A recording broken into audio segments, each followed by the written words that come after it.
It's difficult to put a firm beginning date on the beginning of the junior high era. From the 1880s to about 1910, there was a gradual redefining of the middle level grades from elementary grades to high school grades and then to junior high school grades. Why would this happen?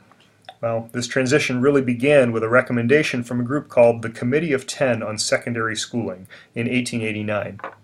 In the 1880s, out of concern for inequities in preparation for college and university, the Committee of 10 on Secondary Schooling met to determine a standardized structure for secondary schools. This committee was comprised of 8 university leaders and 2 high school principals, so you can imagine that the committee's recommendations were heavily influenced by university concerns. Consequently, we would also conclude that the committee's recommendations were not made out of concern for the developmental needs of middle-level students. To get a feeling for the thinking of this committee, read this quote taken from their report.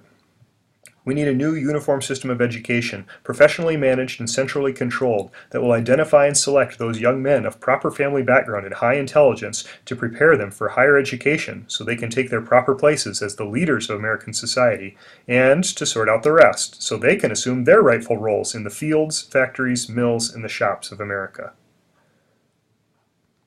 This philosophy led the committee to make 2 recommendations that profoundly affected middle-level education to this day.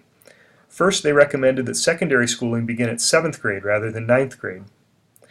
Second, they recommended that secondary schools be structured according to the factory model of education, which we'll be discussing in class together. Why would they suggest these changes? Several reasons. First, providing students with a college preparatory curriculum 2 years earlier would give those intended for higher education a head start. This would also allow an earlier entrance into the workforce after grade 6 instead of after grade 8 for those not intended for secondary education. Many aspects of the factory model of schooling were already common practice in college and universities, and they believed that the college-type structure would help get rid of those not cut out for college. Those students would take their rightful roles in the fields and factories of America after grade 6. However, when put into practice, this plan backfired. The new structure was intended to encourage students to drop out after 6th grade.